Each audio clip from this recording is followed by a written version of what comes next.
নমস্কার বন্ধুরা, নবদিগন্ত চ্যানেলের পক্ষ থেকে আপনাদের সকলকে জানাই স্বাগতম। তো বন্ধুরা, আজকের গুড মর্নিং জানিয়ে আপনাদের জন্য নতুন যে আপডেটটি শুরু করতে চলেছি সেটি হচ্ছে এসএসসি 26,000 চাকরি বাতিল মামলায় গতকাল সুপ্রিম কোর্ট একটি গুরুত্বপূর্ণ অর্ডার পাস করেছে, যেখানে বিচারপতি সঞ্জয় কুমার এবং সতীশচন্দ্র স্যারের বেঞ্চ একটি গুরুত্বপূর্ণ নির্দেশ দিয়েছে পশ্চিমবঙ্গের 26,000 প্যানেলের যারা সেই সময় পরীক্ষা দিয়েছিলেন প্রত্যেকের উদ্দেশ্যেই। সেখানে আনটেন্টেড প্রার্থীদের জন্য বড় নির্দেশ, এবং যারা সেই সময় পরীক্ষা দিয়ে চাকরি পাননি, যারা ওয়েটিং প্রার্থী, প্রত্যেকের জন্যই কিন্তু একটা গুরুত্বপূর্ণ নির্দেশ পাস করেছেন। তো চলুন সেই বিষয়ে গুরুত্বপূর্ণ বিষয়ে আমরা দেখে নেব। তবে যারা এখনও চ্যানেলটিকে সাবস্ক্রাইব করেনি আপনারা অবশ্যই চ্যানেলটিকে সাবস্ক্রাইব করে নেবেন এ ধরনের আপডেট সবার আগে সর্বপ্রথমে পাওয়ার জন্য।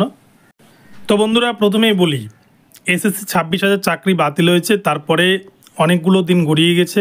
ইতিমধ্যে ফর্ম ফিল আপ কমপ্লিট, পরীক্ষার প্রস্তুতি সকলেই শুরু করে দিয়েছে কম বেশি। এবার পরীক্ষা কিন্তু সেপ্টেম্বরে ডেটও দিয়ে দিয়েছে। এর মধ্যে বেশ কিছু সমস্যা দেখা দিয়েছে ফর্ম ফিল আপের ক্ষেত্রে। অনেকেই হয়তো ফর্ম ফিল আপ করতে পারেনি, বা অনেকে করেছেন, করলে হয়তো বাতিল হয়ে যাবে, এই একটা আশঙ্কা। তো সুপ্রিম কোর্টের গত 3 তারিখে রাজ্য সরকারের যে MA ফাইল ছিল, এবং সেখানে বিচারপতি সঞ্জয় কুমার এবং সঞ্জীব খান্না স্যারের বেঞ্চ একটা কিন্তু অর্ডার দিয়েছিলেন, এবং প্যারা নাম্বার 49-এ একটা বিষয় উল্লেখ করেছিলেন। সেখানে বলা হয়েছিল আনটেন্টেড প্রার্থী যারা আনটেন্টেড প্রার্থী তারা কিন্তু বয়সে ছাড় পাবে, তাদের ক্ষেত্রে কিন্তু বয়সটা বাধা দ্বারা নয়, অর্থাৎ তারা পরীক্ষায় বসতে পারবে।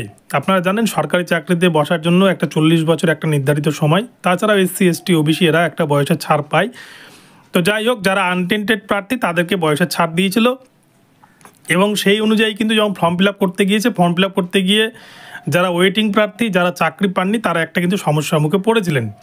এবারে তারা সেই বিষয় নিয়ে কলকাতা হাইকোর্টে প্রথমে মামলা দায়ের করে, কলকাতা হাইকোর্টে তাদের বিপক্ষে রায় যায়।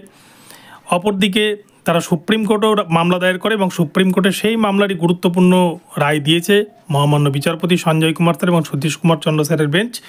তো সেখানে পরিষ্কার তারা জানিয়ে দিয়েছে গতকালকে, আনটেন্টেড প্রার্থী বলতে কিন্তু শুধুমাত্র তারাই যারা সেই সময় 26,000 প্যানেলে অ্যাপয়েন্টেড ছিলেন, অর্থাৎ ইন সার্ভিস টিচার।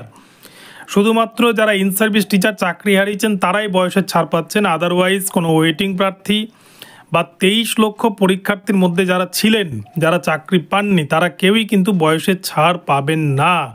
এটা পরিষ্কার করে জানিয়ে দিল মহামান্য সুপ্রিম কোর্ট, এবং এই মামলাটিকে পুরোপুরি ডিসপোজ করে দিয়েছে তারা, অর্থাৎ এই মামলা নিয়ে আর কোনো কথা তারা বলবে না। তারা পরিষ্কার জানিয়ে দিয়েছে শুধুমাত্র আনটেন্টেড বলতে কিন্তু শুধুমাত্র যারা ইন সার্ভিস, যারা কলঙ্কিত টিচার নয়, অযোগ্য টিচার নয়, যারা টেন্টেডদের মধ্যে পড়ছেন না, সেই কজন ইন সার্ভিস টিচার। আদারওয়াইজ ওয়েটিংরা পাবে না, যাদের বয়স পেরিয়ে গেছে, এবং কোনো বঞ্চিত ক্যান্ডিডেটই কিন্তু পাবে না। এটাই হচ্ছে সুপ্রিম কোর্টের রায়। সুপ্রিম কোর্টের রায়ের উপর কারো কিছু বলার নেই। তো এই হচ্ছে বিষয়। তবে আরও একটা বিষয়, যে সুপ্রিম কোর্টের 26,000 প্যানেলের রিভিউয়ের শুনানির দিকে তাকিয়ে রয়েছেন। শুনানি হয়ে গেছে, রায় কবে আসবে? তো এখনও অবধি সুপ্রিম কোর্টের অফিসিয়াল ওয়েবসাইটে কিন্তু কোনো রকম অর্ডার কপি আপলোড হয়নি, আমি এইমাত্র চেক করলাম। তো অর্ডার এলেই আপনাদেরকে জানিয়ে দেবো যে কি অর্ডার এসছে সুপ্রিম কোর্টের তরফ থেকে। তো ভিডিওটি ভালো লাগলে চ্যানেলটিকে সাবস্ক্রাইব করবেন। ভিডিওটি এখানেই রইল, দেখা হবে পরবর্তী ভিডিওতে। সকলে ভালো থাকবেন, ধন্যবাদ।